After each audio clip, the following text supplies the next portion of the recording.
C'est clairement le meilleur film 4 fantastique de tous les temps. Malheureusement, ça ne veut pas dire grand-chose.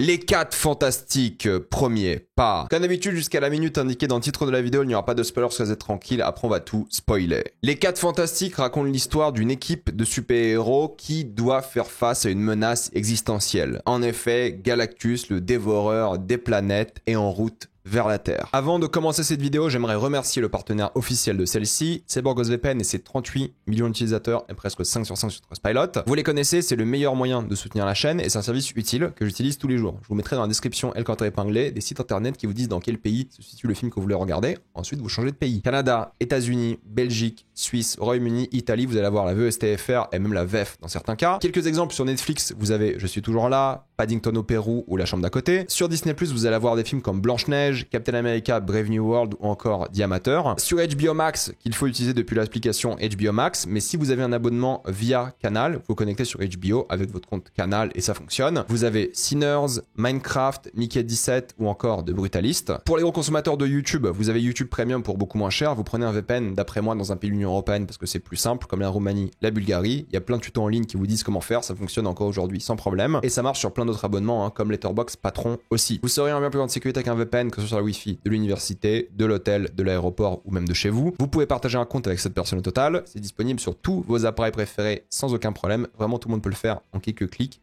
C'est simple. Vous pouvez essayer par vous-même car vous êtes satisfait ou remboursé sous 45 jours et vous avez une assistance technique en français 24h7. Utilisez le lien dans la description, le code épinglé afin de vous abonner à BorgosVPN et bénéficier de 83% de réduction plus 4 mois gratuits. Foncez sur l'offre. Les 4 fantastiques étaient quand même un projet très attendu, annoncé juste après le rachat de la Fox par Disney. Donc ça fait quoi, 5-6 ans. Déjà, c'est une licence hyper attendue parce que c'est l'une des licences les plus populaires de Marvel. Il y a eu 3 films quand même avant, donc ils étaient obligés d'exploiter cet univers d'une manière ou d'une autre un jour. Voilà, c'est le début de l'exploitation des ressources de la Fox pour ensuite arriver vers les X-Men dans quelques années. Donc la Fox sera progressivement de plus en plus intégrée dans le MCU et il commence, entre guillemets, même s'il y a eu des choses de la Fox auparavant, avec les 4 fantastiques et c'est un film important pour Marvel qui galère depuis quelques années parce qu'il est censé introduire Avengers Doomsday. En théorie, c'est le dernier film avant, même si peut-être Spider-Man sortira avant Doomsday vu que Doomsday a été décalé. On verra, mais surtout, il lance la phase 6. Bon, je sais pas si les gens ont quelque chose à faire des phases aujourd'hui chez Marvel, mais il lance la phase 6 de Marvel. C'est censé être le nouveau début de Marvel. Est-ce que ça sera le cas? On verra bien dans quelques années. Mais en tout cas, Matt Shakman, du coup, qui était le réalisateur de WandaVision, s'occupe de ce film. Rappelez-vous, à la base, c'était John Watts qui devait s'en occuper, mais ça s'est pas fait au final, et Dieu merci. Pour le coup, moi, WandaVision, j'avais bien aimé, sauf les 2 derniers épisodes que j'ai trouvé assez ridicules et très marveliens. C'est le même chef-op que WandaVision aussi, d'ailleurs. C'est pour ça que l'esthétique est peut-être un peu similaire à certains moments. C'est Jess Hall qui s'en occupe. Les scénaristes, c'est Josh Friedman qui a fait La Guerre des Mondes, Black Dahlia de Palma, La Planète des Singes, le récent, s'occupe d'Avatar 4 avec Cameron. Donc c'est quand même un mec qui a un sacré CV.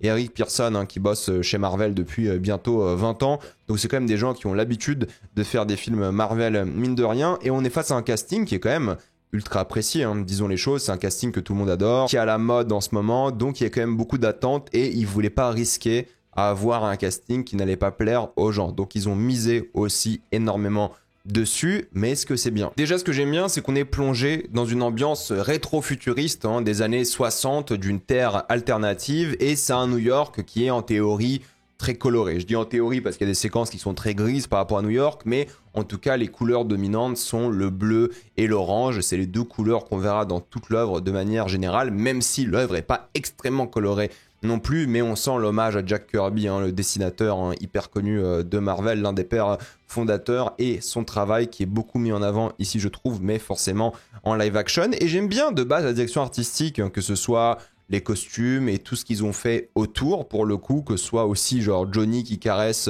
le robot constamment comme un chien, et il y a des petits trucs comme ça qui créent une sorte de monde qui est plaisant à regarder et t'as envie d'explorer de plus en plus. D'ailleurs, le robot est régulièrement en practical, ce qui est vraiment cool, parce qu'ils ont vraiment une approche un peu l'Odyssée de l'espace de l'œuvre, parce que c'est toujours des grands décors qui ont beaucoup de place, beaucoup d'effets pratiques de manière générale, et je pensais vraiment à l'Odyssée de l'espace quand je regardais le film, et j'ai regardé des interviews et des gens qui disaient que oui, au fait, l'inspiration principale, c'est Kubrick, pour ce film. Alors, c'est pas du Kubrick, hein, mine de rien, mais c'était l'inspiration principale et ça se ressent. Franchement, que ce soit dans l'espace, que ce soit dans les décors de la tour des 4 Fantastiques et tout, ça se ressent énormément. Ils ont construit d'ailleurs toute une partie d'une ville, hein, ça doit être 1 ou 2 rues pour le coup, et ça ressemble au quartier juif de New York. Et je suis un peu déçu parce qu'on voit clairement l'inspiration juive sur l'œuvre, en tout cas des décors et dans cette ruelle, mais on parle pas assez de ça. Il n'y a pas ce côté spirituel qui est mis en avant dans l'œuvre, ce qui est dommage parce qu'il y a quelques séquences qui ont lieu dans des synagogues et tout, mais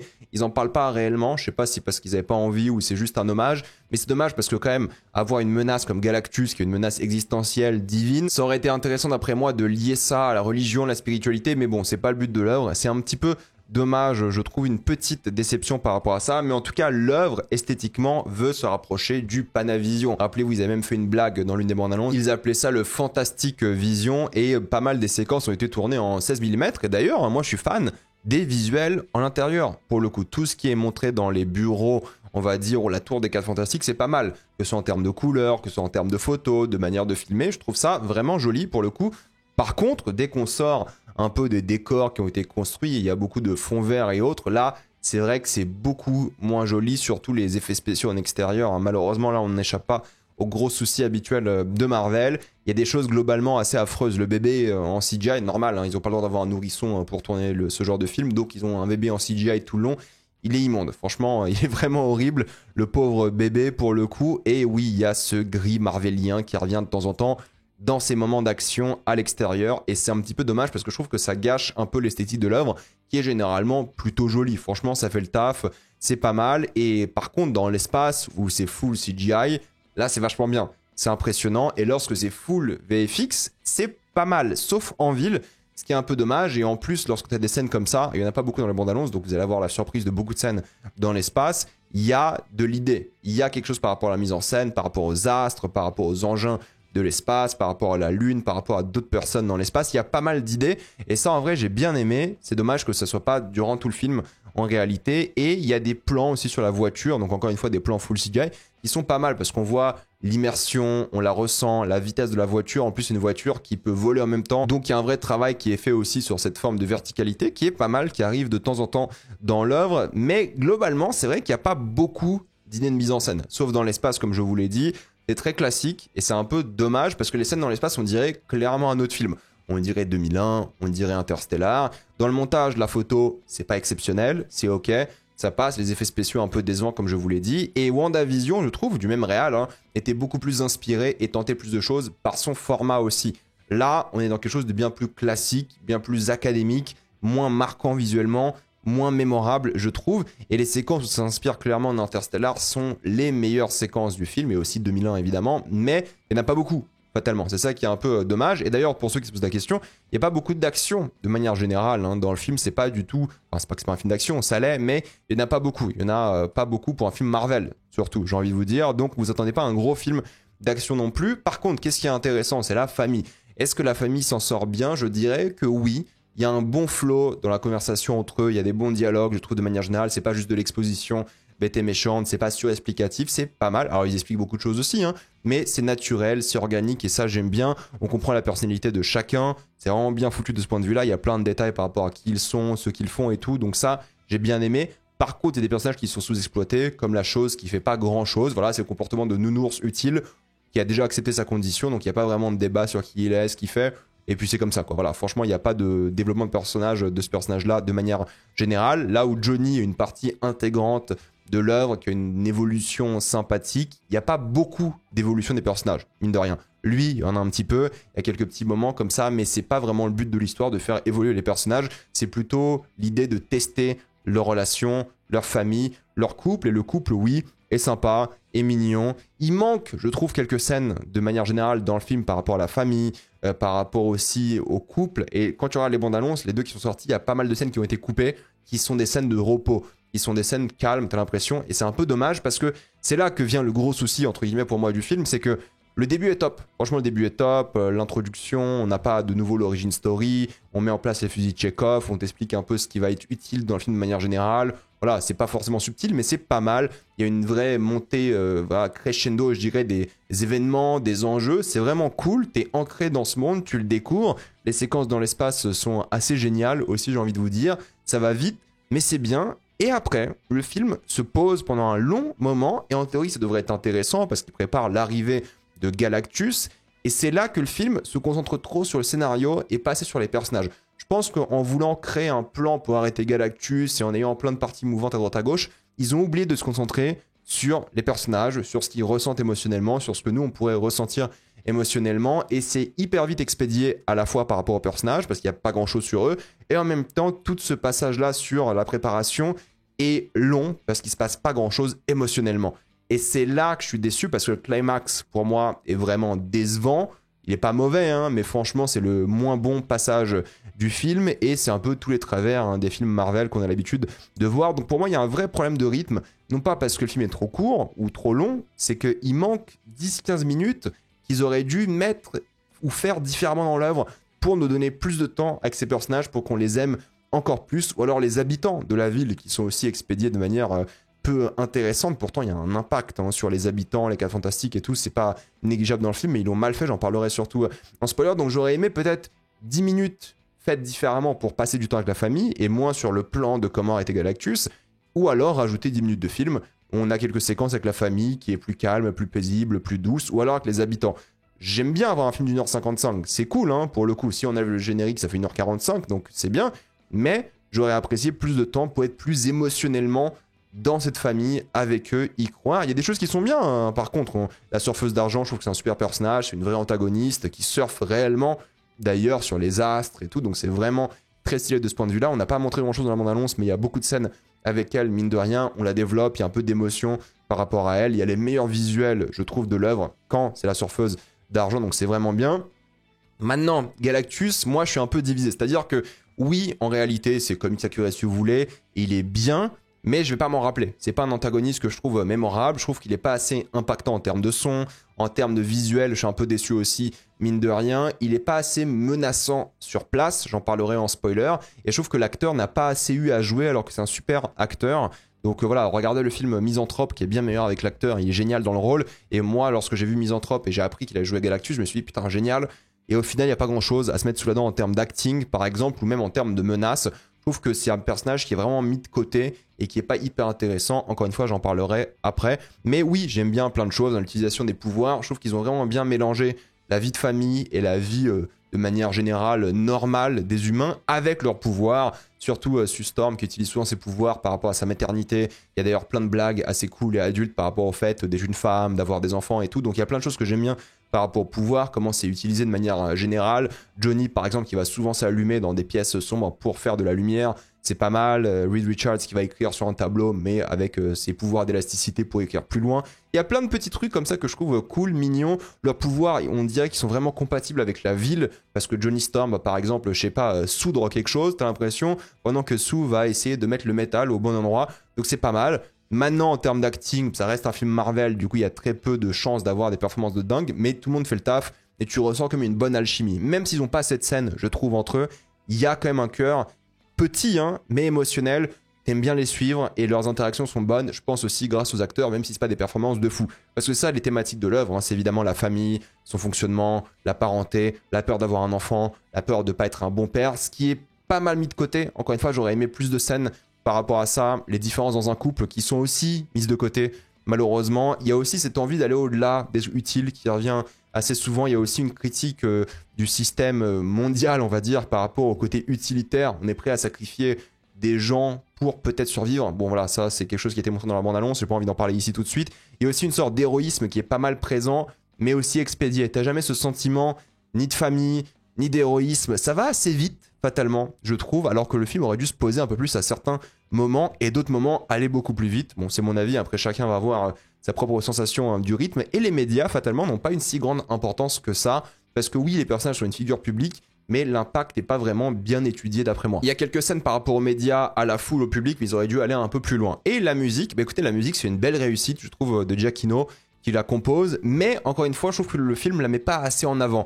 Il y a des moments où la musique va se lancer, et puis ça va être coupé par un dialogue, par un bruitage, par un truc, je me dis, laisse un peu.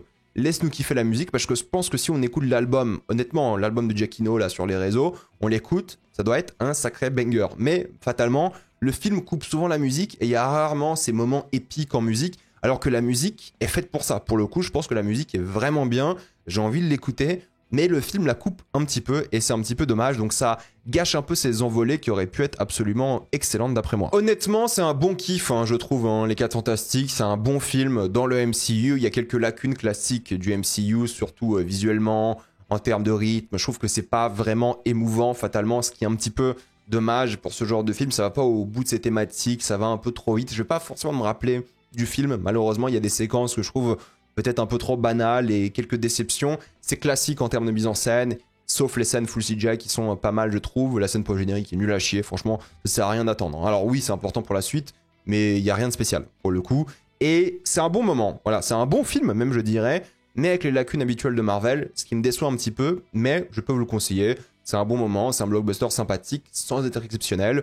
Ça fait le taf, voilà, c'est bien. Et je le mettrai peut-être pas top 10 Marvel, faudrait que je refasse un classement d'ailleurs, peut-être en live ou un truc comme ça. Mais c'est un bon moment. Je sais pas si j'ai envie de le revoir. J'attendrai un peu voir les premiers retours, les vôtres, dans les commentaires, voir si on n'est pas du tout d'accord, voir si j'ai à côté de la plaque, voir ce que vous en pensez. Et peut-être j'irai le voir pour répondre ensuite à vos commentaires, peut-être demain ou dans la semaine et refaire une autre vidéo. De toute façon, je prévois une vidéo sur l'avenir de Marvel de manière générale. Mais voilà, il y a quelques idées, il y a quelque chose qui sont bien, mais fatalement, ça reste assez classique, déjà vu, mais du bon côté. C'est pas déjà vu Marvel. Pour moi, Thunderbolt, c'était plus émouvant, par exemple, cette année. Et Thunderbolt avait plus d'idées, peut-être, que celui-ci.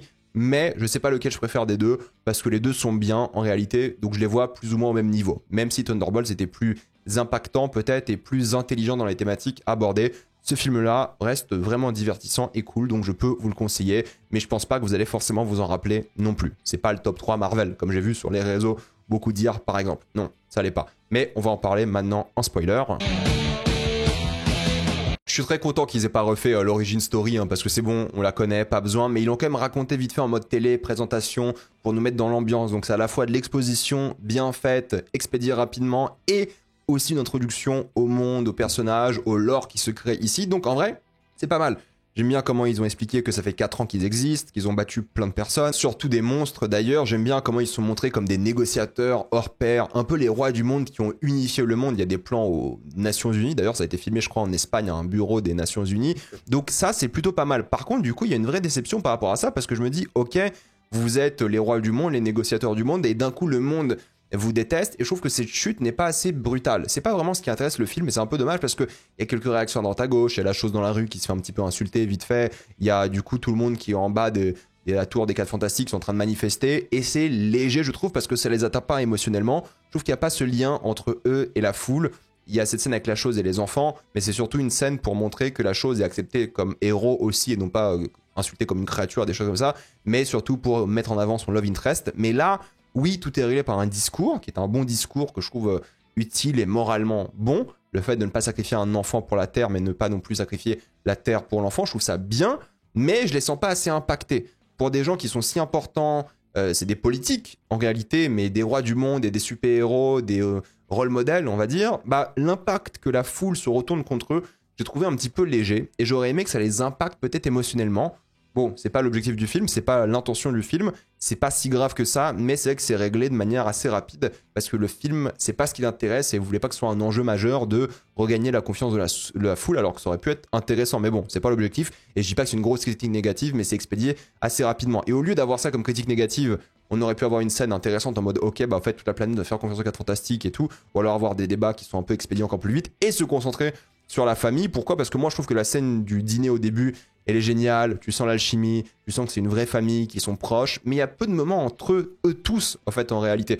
J'aurais aimé en avoir plus, c'est vrai qu'ils s'occupent du bébé, mais j'aurais aimé voir tout le monde s'occuper du bébé, avoir un vrai lien familial, même dans le chaos et le stress. À la fin, vous savez, quand Galactus arrive et ils doivent préparer un plan, ils dorment plus et tout, j'aurais aimé un petit moment où ils sont ensemble, ils s'aiment, que tu y crois, et qu'en fait, on voit le travail d'équipe via la famille. Vous voyez ce que je veux dire ? Parce qu'en fait, on sait déjà que c'est une bonne famille, qu'ils ont fait des choses géniales, mais il y a quand même des tensions dans la famille qui sont pas vraiment réglées, dans le film d'ailleurs, j'en parle dans quelques secondes, mais j'aurais aimé voir la famille être en mode travail d'équipe dans le climax, la confrontation finale, ce qu'on voit pas beaucoup. Et il n'y a pas beaucoup de moments où ils sont mignons, où ils sont touchants, où ils sont forts, avant ou après la première rencontre avec Galactus. Donc un petit peu déçu sur ça, parce que je pense que du coup, il n'y a pas assez d'émotions, et il y a des moments 1 à 1 avec les personnages, mais pas énormément pour le coup. Il y en a quelques-uns, hein, vite fait, mais voilà, toute la famille ensemble aurait été meilleure d'après moi, ou alors que ces moments où il y a, je sais pas, le personnage de Vanessa Kirby, ou de Joseph Quinn et tout, soient ensemble, là oui, pourquoi pas. Mais c'est que c'était léger. D'ailleurs, le côté, j'en ai parlé, le côté juif était un peu léger et un peu décevant. Le côté love interest de la chose, je trouve que c'est pas mal, mais ça va pas au-delà. Tu vois, il y a un truc où la femme demande, Natasha Lyonne, l'actrice, est-ce que tu viens ici en quête de spiritualité? Ça aurait été peut-être intéressant de dire oui, de développer un peu la chose, de parler de ce moment existentiel. Tu vois, t'as Galactus, le dévoreur des mondes, et ça choque personne. Genre, il y a un moment, je sais pas, moi, il y a le dévoreur des mondes qui arrive. Moi, en tant qu'athée, je deviens religieux. Je me dis, ok, non, il y a besoin d'un dieu, il y a besoin d'un truc ici, c'est pas possible. D'où cette menace cosmique qui est divine. Et il y a un petit truc, tu vois, mais ça va pas assez, c'est un peu dommage. Je trouve aussi, encore une fois, j'aime bien le film, hein, mais je trouve qu'il y a plein de petits moments comme ça où tu te dis, ah, ça c'est intéressant, ils vont jamais au bout. Et j'aime bien parce qu'en fait, Sue Storm, elle a peur que son mari soit pas assez un père, mais plus un scientifique. Et ça, il n'y a pas de scène de conclusion par rapport à ça. Il y a une scène où il s'embrouille vite fait par rapport au fait que lui doit toujours penser aux choses négatives, mais il n'y a jamais ce moment où du coup Reed Richards est un vrai père de famille. Enfin, je l'ai jamais réellement ressenti. Il n'y a pas ce moment où, parce qu'ils sont quand même dans une sorte d'embrouille à un moment du film, tu sais, il y a une sorte de tension entre eux, et cette tension ne va jamais nulle part, je trouve. Il n'y a jamais un conflit à résoudre. Alors oui, c'est un couple qui s'entend bien et tout, mais tu vois qu'ils ont quelques petits trucs qui les dérangent, mine de rien. Et je trouve que l'arrivée de Galactus n'aurait pas dû éclipser tous ces problèmes qui sont bien réels, parce que lorsque Galactus arrive, les problèmes sont tous éclipsés. Alors je comprends que dans la vraie vie, on les mettrait de côté aussi, mais narrativement, je trouve que c'est dommage de ne pas avoir un peu plus exploré les choses, avoir peut-être une vraie scène d'embrouille, ou d'amour entre eux, où ils s'aiment vraiment, et où ils s'excusent, ou un truc, où ils s'expliquent, je sais pas. Mais j'ai trouvé ça un peu léger, malheureusement. Pourtant, j'aime bien le personnage, parce que ça joue beaucoup sur sa maternité, comme un super pouvoir. En fait, c'est pas l'invisibilité, la télékinésie, tout ça, c'est pouvoir, etc.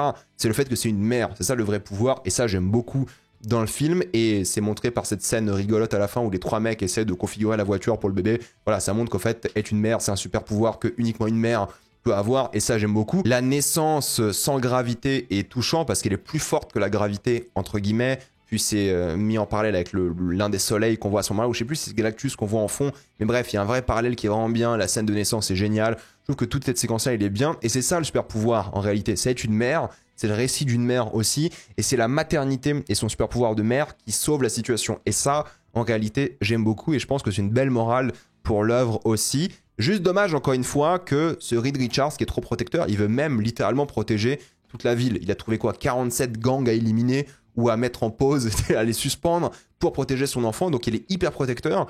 Mais ça le rend un petit peu inhumain. Vous voyez ce que je veux dire? C'est que c'est tellement poussé à l'extrême qu'on dirait qu'il est plus genre neurodivergent que hyper intelligent, paternel et humain, et ils vont jamais dans cette direction pour en parler. Il y a une blague, à un moment ils disent ouais, t'as pas réussi à passer ton permis ou un truc comme ça alors que t'es méga intelligent, mais pour moi ils ont un peu enlevé le côté humain du personnage, où j'aurais aimé le voir plus humain. Il y a un moment où il s'explique et tout, parce qu'il a des vraies peurs de père, il dit moi j'ai peur, en fait j'ai envie de protéger mon fils et tout, mais je pense que ça va pas assez loin, il aurait fallu plus de scènes comme ça, pour avoir une meilleure relation entre les deux, quelque chose de plus touchant, parce qu'il réfléchit quand même à comment sauver son bébé, et c'est brièvement expliqué, et pourtant d'un autre côté, il réfléchit aussi à donner le bébé à Galactus. Donc il y a un côté où c'est un peu inhumain de penser ça, puis bah, évidemment elle réagit à ça, donc il y a une petite scène d'engueulade, mais c'est léger, et j'aurais aimé ou qu'il y ait plus d'engueulade entre guillemets, ou qu'il y ait une sorte d'ébullition de la relation, je dis pas qu'ils cassent ou quoi, mais qu'il y ait un petit truc de tension par rapport à eux, ou juste l'inverse au fait qu'ils fassent preuve d'amour constamment dans le film. Là je trouve que l'équilibre est pas assez bon. Pourtant, voilà, il y a des personnages comme Johnny, d'après moi, qui sont clairement à une dimension, entre guillemets. C'est un mec qui a envie d'espace, qui a envie d'aller loin. Il est dragueur, il est drôle, il est charismatique. C'est le vrai moteur du film aussi, en réalité. Il refuse l'algorithme, du coup, de Reeds pour le faire à la main et, du coup, avoir un lien avec la surfeuse d'argent, que ce soit plus intime et réel. Donc il y a un truc qui est logique par rapport à lui. Il n'y a pas beaucoup d'évolution parce que tu le vois toujours prendre l'initiative, parce qu'il a des pouvoirs qui sont faits pour, il n'a pas d'enfant non plus, et il est prêt à se sacrifier constamment. Donc il n'y a pas vraiment d'évolution en soi, mais vu que c'est une bonne personne qui rigole un petit peu et tout, mais qui est toujours là pour sa famille, qui est prêt à se sacrifier pour le monde, bah tu l'aimes, il est attachant, et c'est ça qui est bien. C'est pour ça que pour moi c'est le plus attachant de l'œuvre, c'est qu'il a déjà une vraie prestance en termes d'acting. Je trouve que l'acteur est génial, hein, il le prouve depuis des années maintenant, mais surtout qu'il est peut-être à une dimension entre guillemets, il n'a pas beaucoup d'évolution, mais il est moralement bon et il est agréable à suivre. Et ça, c'est quelque chose que j'aime beaucoup dans ce personnage-là, qu'ils ont vraiment réussi. Maintenant, il y a des déceptions. Pourquoi est-ce que tu évacues toute la ville en dessous de la ville, à Subterranea, ou je sais pas comment ils appellent ça, pour ensuite ne jamais jouer sur le danger? C'est-à-dire qu'il y a pas mal de plans où tu vas voir que peut-être il y a Galactus qui va écraser ses humains, ou peut-être il se comprend en sécurité. Moi, si tu montres des plans, des gens dans le sous-sol, et ensuite tu me montres des fissures, je me dis, ok, il va se passer un truc. Non. Donc honnêtement, pour moi, tu aurais dû les évacuer et ne plus jamais les remontrer. Ok, bah ils sont safe. Mais vu qu'il y a des plans sur les fissures et ils jouent jamais sur ça, j'ai pas peur pour eux en fait. J'ai pas du tout peur. Pourtant, je devrais. Tu sais, Galactus, il est là. Donc ils ont mis la menace humaine, on va dire, de côté. Ils ont pas de problème, tout va bien. Mais du coup, il y a quand même des plans sur des fissures, des trucs comme ça que je trouve bon, pas terrible et un peu inutile. Par contre, bon, je chipote hein, sur ça, vous inquiétez pas, hein, ça va pas gâcher mon film, au contraire. Par contre, moi, ce que je trouve réussi, c'est la surfeuse d'argent parce que, bon, on connaît son passé qui est triste, elle a fait le même sacrifice qu'en réalité ferait Franklin s'il était adulte. J'aime beaucoup cette phrase. D'ailleurs, c'est une vraie personne qui s'est oubliée dans sa colère, elle a été complètement aliénée pour le coup par Galactus, mais elle sauve la situation, ce qui est logique et prévisible. Et moi, ce que j'aime beaucoup, c'est pas les flashbacks quand elle comprend ce qui se passe, mais le côté émotion. C'est qu'en fait, derrière cette chose d'argent, il y a une vraie femme. L'actrice est géniale d'ailleurs, même si on la voit pas forcément beaucoup jouer, mais il y a une vraie personne qui a été aliénée, qui a été oubliée. Et ça, je trouve que c'est mine de rien touchant, je trouve que c'est réussi, et pour moi, il y avait plus d'émotion ici que les autres personnages. Et c'est un peu dommage. Genre l'alchimie avec elle et Johnny était pas mal pour le coup. En plus, elle surfe sur absolument tout. Sur la lave, sur le feu de Johnny, sur les astéroïdes. C'est génial. Je trouve que la mise en scène est vraiment réussie par rapport à elle. L'actrice est bien, mais on la voit pas. Donc c'est un personnage que je trouve était suffisamment touchant, suffisamment prévisible pour quelle soit la situation à la fin, qu'elle fasse le sacrifice ultime. Elle a fait 2 sacrifices dans sa vie. Quand elle a sauvé sa planète et quand elle a sauvé la Terre. Donc je trouve ça joli. Donc en réalité, pour moi, c'était vraiment pas mal et réussi et un petit peu touchant, peut-être même plus que tout le reste de l'œuvre. Le passage entre guillemets Interstellar qui est vraiment pompé d'Interstellar avec les mêmes plans sur le vaisseau mais le même trou noir en même temps, j'étais en mode ouais, ils nous la font à l'Interstellar et c'était plutôt pas mal, c'était réussi, c'était bien. J'aurais aimé voir ça plus souvent parce qu'il y avait de l'intensité, il y avait une idée de mise en scène, il y avait un truc et tout, c'était vraiment bien. Et en vrai, en termes d'œuvre de SF, je pense que j'aurais adoré les 4 Fantastiques qui se réduit à beaucoup de New York. Et il faut en parler parce que Galactus, honnêtement, je l'ai pas trouvé si flippant que ça. Peut-être parce que j'ai déjà vu 1000 fois des grosses créatures dans le MCU comme ça et ça me choque plus. En réalité, je sais pas. Mais je trouve que c'est dommage parce qu'il y a des petits moments où ils humanisent Galactus. Il dit qu'il est plus vieux que l'univers, qu'il était humain aussi à une époque, ce qui est vrai hein, dans les comics. Ralph Finson fait un super travail. Il ressemble d'ailleurs à Galactus, ce qui est plutôt cool. Je trouve que c'est une bonne idée pour rendre son visage mémorable. Et j'aime bien l'idée de cette force de la nature qui veut juste arrêter de souffrir. Donc c'est ça le MacGuffin de l'œuvre, c'est trouver l'enfant pour que lui arrête de souffrir et soit libéré. L'échelle de la ville, je trouve ça plutôt sympa, surtout le côté mise en scène sur les pieds. Genre quand on a un auteur de pied, j'aime bien parce que tu sais, il fait débouler des voitures, la voiture des 4 Fantastiques aussi arrive à ce moment-là. Il y a ce moment où justement lui il arrive dans la ville et qu'ensuite il utilise ses pouvoirs, bah lui il recule dans la ville et il y a le même plan sur les pieds que je trouve plutôt bien. Mais je trouve ça assez lambda au final. Je trouve que l'échelle déjà il est pas si grand que ça, il fait la taille d'un gratte-ciel, c'est pas énormissime. Et surtout j'ai trouvé ça ok. J'ai trouvé ça ok, il est grand.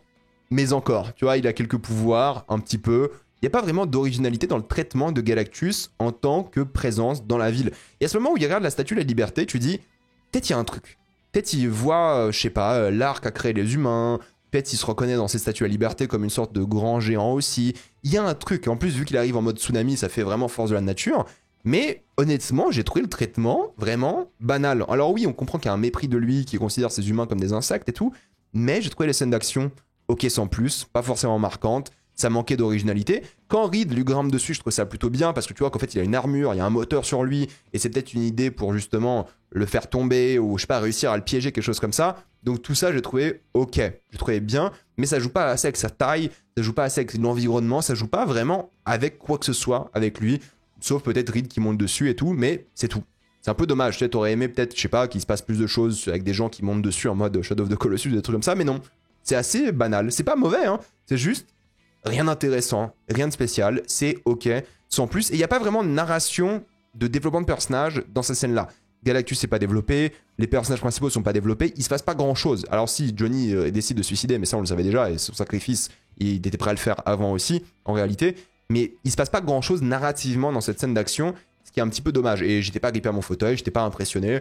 C'est ok sans plus, voilà. Donc j'étais un peu déçu. Je pense que Galactus méritait mieux que ça. Et toute la préparation avant Galactus, moi je pense que vraiment l'idée de l'élan mondial, tout le monde est d'accord, ça met en avant cette collaboration entre les humains et tout à travers le monde entier, ils sont vraiment unis, ça c'est pas mal. Mais en fait, il se concentre tellement sur le plan plutôt que les personnages que j'ai trouvé ça décevant. Et en plus, le plan, il échoue rapidement. Il n'y a pas ce vrai compte à rebours en mode ok, on va faire disparaître la planète, on y croit. Il n'y a pas ça du tout parce que ça échoue rapidement. Et moi, je pense que s'ils avaient complètement dramatisé ça, ils avaient mis plus d'enjeux, plus de relations émotionnelles, ils avaient plus insisté sur le fait que c'est le dernier plan. En fait, on n'a pas de plan B, c'est la fin, il faut qu'on y arrive et que ça rate quand même.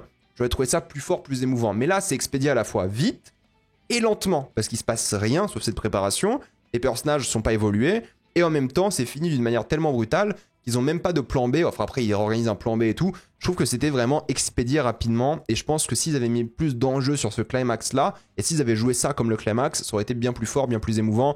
Mais malheureusement, pour moi, ça n'a pas marché. Et je trouve que c'est un peu le ventre mou du film. Et ça rend un climax qui est encore moins bien d'après moi, qui est pas du tout intéressant, encore une fois, sans être mauvais. Et c'est ça mon défaut avec le film, c'est qu'en fait, j'ai pas grand-chose à dire en réalité. Je trouve que tout est bien et cool, il y a des lacunes, j'ai passé un bon moment, mais c'est tout. Genre, je vais pas m'en rappeler, il m'a pas marqué, le film m'a pas inspiré. J'irai peut-être le voir, hein. Franchement, si vous mettez des commentaires, vous n'êtes pas du tout d'accord avec moi, vous me dites plein de trucs sur le film et tout que vous avez adoré, peut-être j'irai le revoir et refaire une vidéo sur le film, vraiment, mais sinon, là, j'ai pas envie de le revoir, quoi. Je me suis dit, ok, c'est cool, c'est sympa, sans plus. Il y a pas assez de substance à certains moments, il y a pas assez d'émotion et tout, donc pourquoi pas. Et si on faut parler de la première scène générique, la deuxième scène post-générique, je l'ai pas vue parce que j'ai un pote qui m'a dit qu'en fait, c'est juste un trailer d'une série d'animation avec le robot et tout, je m'en fous.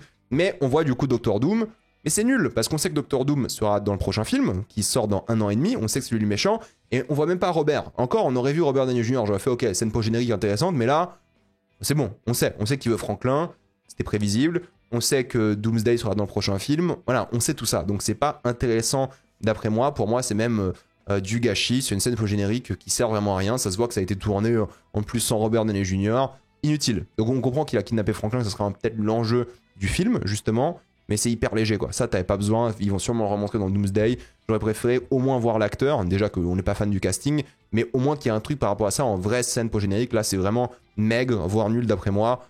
Bon, voilà, c'est comme ça, hein. Moi ça m'a pas du tout intéressé, dites-moi ce que vous en avez pensé, et dites-moi ce que vous avez pensé du film dans les commentaires, avez-vous adoré ou détesté, j'ai envie d'avoir votre avis. Avant de quitter cette vidéo, pensez à utiliser le lien dans la description, le compte épinglé, afin de débloquer tous les plateformes de streaming en toute accessibilité, sécurité, avec beaucoup plus d'œuvres, tout ça pour 2,03€ par mois, plus 4 mois gratuits, foncez sur l'offre. Pensez à vous abonner à la chaîne pour voir les prochaines vidéos, mettez un j'aime, c'est beaucoup la chaîne, suivez-moi sur tous mes réseaux, Spotify, TikTok, Instagram ou Twitch, et moi je vous dis à la prochaine fois, salut à tous.